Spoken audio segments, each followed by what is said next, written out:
Another deep dive with us. And today we're going to be tackling something that's been, I guess, causing a lot of discussion online. Yeah. J.K. Rowling's views on women's rights and the backlash that she's received for some of those views. For anyone who's been living under a rock for the past 2 decades, J.K. Rowling, of course, is the author of the Harry Potter series. But there's a lot more to her story than just that. Oh, absolutely. Yeah. She really is a woman who went from, being a struggling single mom to this global literary icon that she is today. And beyond that, she's been a dedicated advocate for social justice for decades, actually. Yeah. Her organization Lumos works to get children out of institutions like orphanages and into family homes. All right, so she's clearly someone who cares about others. And today we're going to kind of unpack how that passion extends to her views on women's rights, particularly in relation to transgender individuals. And these views, as I mentioned, have earned her both praise and quite a bit of criticism. We'll even hear from a conservative commentator who's found common ground with Rowling on this issue, which I think might be surprising to some people. Yeah, it is interesting. And one of the terms that often gets thrown around in this conversation is Tier F, which stands for trans-exclusionary radical feminist. So we'll examine whether that label actually, is an accurate reflection of her position. And look at why some people think it's just a way to try and shut down debate. Yeah, and that's something that I think we need to be careful about, because it's very easy to just slap labels on people and dismiss their views without actually engaging with what they're saying. So let's jump into it. We're going to be looking at sources that discuss Rowling's feminism and how it aligns with her concern for the safety and rights of what she calls biological women. And it's important to note here that this isn't a new thing for her. She's been advocating for women for many years. Oh, yeah, absolutely. For years, she's spoken out against domestic violence and sexual abuse, and even certain policies that she believes could put women at risk. And this isn't just theoretical for her either. In 2020, she wrote a very personal essay, and in it, she discusses her own experience with sexual assault. And she talks about how that experience has shaped her perspective on these issues. I remember when that essay came out, it caused a lot of controversy. Can you tell us a little bit more about the specific concerns that she raised in it? Because it seems like that's kind of where things really started to heat up. Yeah, you're right. It was a real turning point. So in the essay, she argued that self-identification policies, and those are policies where individuals can basically legally declare their own gender. She said that those policies could potentially be misused, and she was specifically worried about the safety of women-only spaces, like shelters and prisons, and suggested that these policies might make them vulnerable to men who might pose as women. So it sounds like she's not saying that trans women are inherently a threat, but rather that these policies could be exploited by anyone with bad intentions, and women could be particularly vulnerable in those situations. Exactly. That's a key point that I think a lot of her critics miss. Her argument is really centered on making sure that there are safeguards in place so that the rights of trans individuals don't come at the expense of women's safety. And that's where her critics, particularly trans activists, come in. They see her stance as transphobic, and they argue that these concerns that she's raising are unfounded and actually contribute to the marginalization of trans people. Do their arguments engage directly with this concept of biological women at all, or are they kind of focusing on something else entirely? That's an interesting question. Their arguments often focus on the broader impact of her statements. They say that her platform and her influence contribute to a climate of fear and discrimination against trans people. And they argue that focusing on hypothetical risks to women ignores the very real dangers and discrimination that trans individuals face on a daily basis. So there's this tension then between Rowling's focus on potential risk to women, based on this idea of biological sex, and her critics' focus on the actual harm caused by transphobia. It sounds like a really difficult conversation to have. It is very difficult. And to complicate things even further, Rowling also identifies as a feminist who supports equal rights for all. She even advocates for other vulnerable groups, not just women. And this is where the concept of woke comes in. And it gets a little bit ironic. Yeah, for anyone who needs a refresher, woke originally meant being aware of social injustices. But it's become a much more loaded term these days, hasn't it? Absolutely. It's often used to criticize people who are seen as overly focused on identity politics. But Rowling's willingness to raise these difficult questions, even when they make people uncomfortable, might actually be seen as a form of wokeness itself, at least in the original sense of the word. It's like she's caught in this paradox.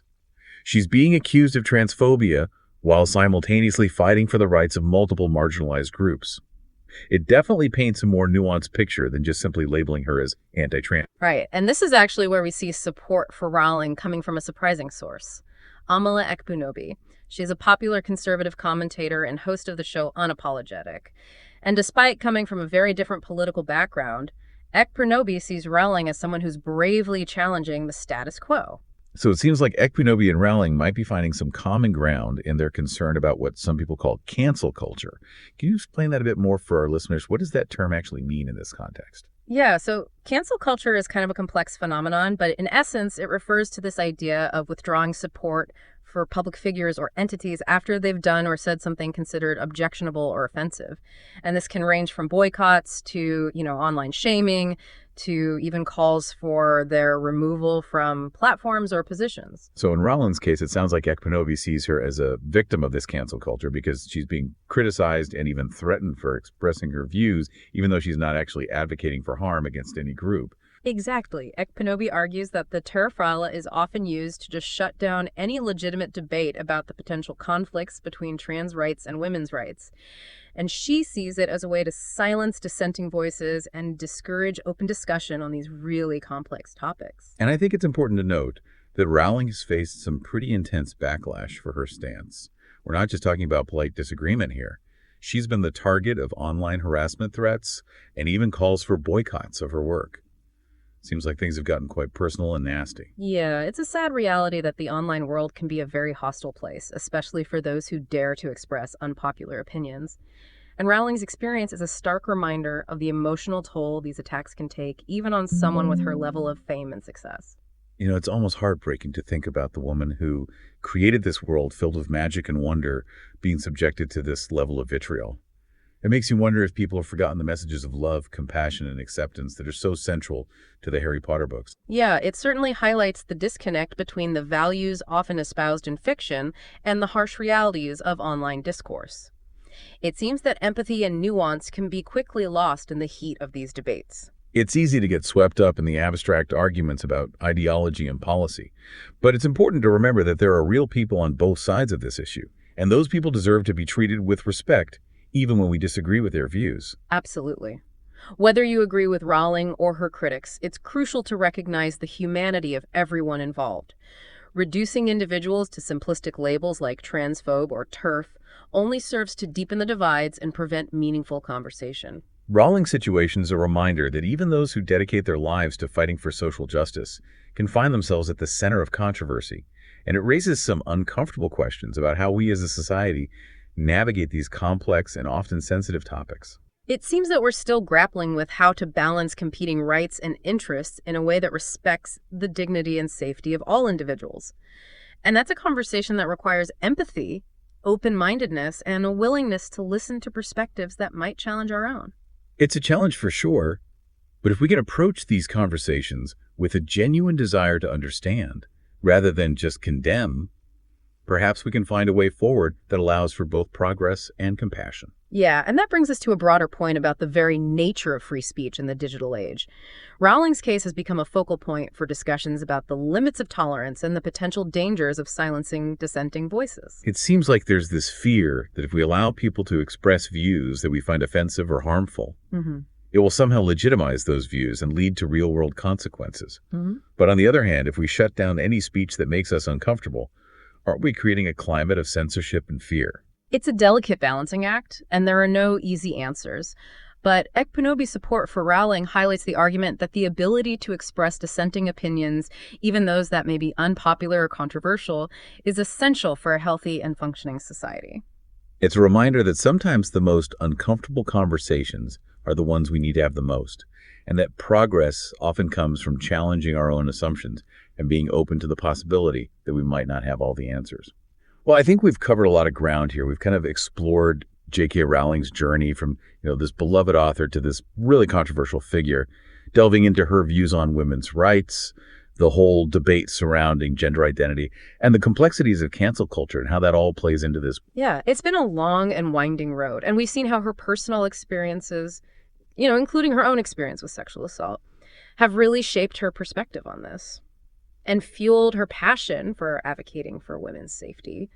But then at the same time, we've also seen how those very same beliefs have led to accusations of transphobia and just this wave of backlash that's, really had a profound impact on her life. It's really been fascinating to see how her story has become kind of a lightning rod for these broader societal conversations about feminism, online hate, and the limits of free speech, but beyond the labels and the shouting matches. I think for me, I keep coming back to this idea of empathy. Yeah, I think that's really the key takeaway here. Regardless of where you stand on these issues, it's so important to remember that there are real human beings with real feelings and lived experiences on all sides of this debate. And approaching these conversations with empathy and a willingness to listen is just essential if we want to have any hope of finding common ground. Rowling's story, for all its complexities and controversies, I think leaves us with some really challenging questions. Can we as a society find a way to navigate these sensitive topics with more grace and nuance? Can we create spaces for open and honest dialogue, even when it's difficult and uncomfortable? These are the questions that, we hope you'll continue to ponder long after this deep dive ends. Because ultimately, I think the goal should be to create a world where all individuals feel safe and respected and valued. And that starts with recognizing the humanity in each other, even when we vehemently disagree. So what does all this mean for you, dear listener? We've explored this nuanced and often emotionally charged world of J.K. Rowling's views on women's rights and the backlash that she's faced.